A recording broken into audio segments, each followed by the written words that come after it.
So, hello people, or should I say, g'day.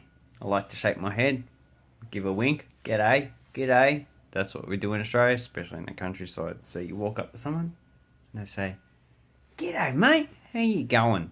So, I hope I'm staring at the camera properly. That's good.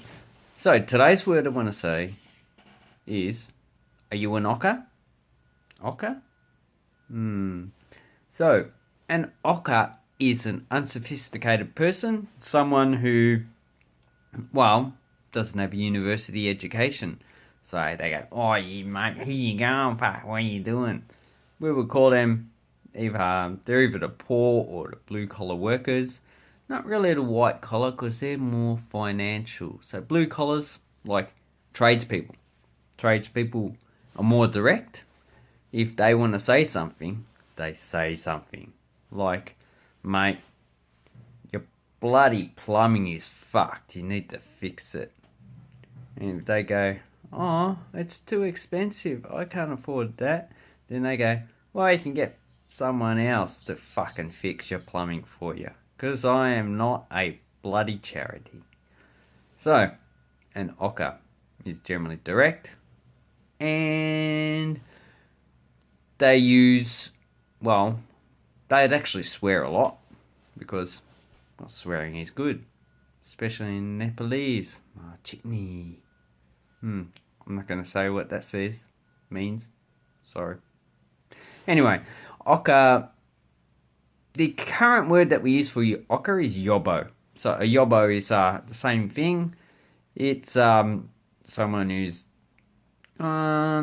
unsophisticated, really Australian. Yeah, like tradespeople, if you know what tradespeople are like in Australia.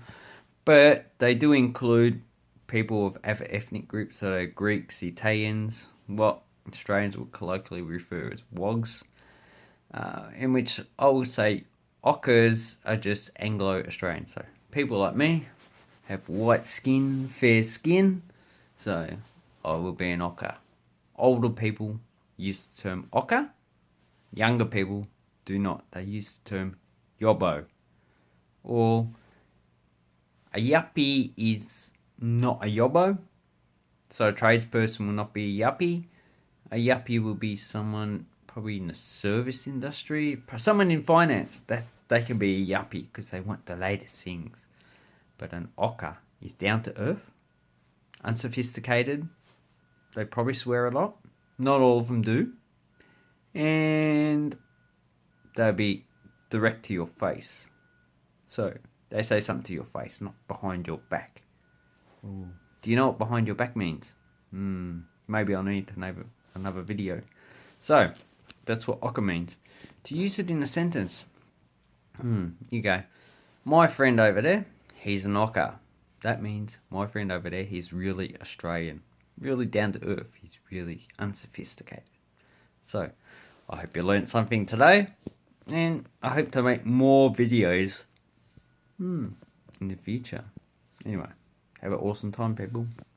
Hooroo.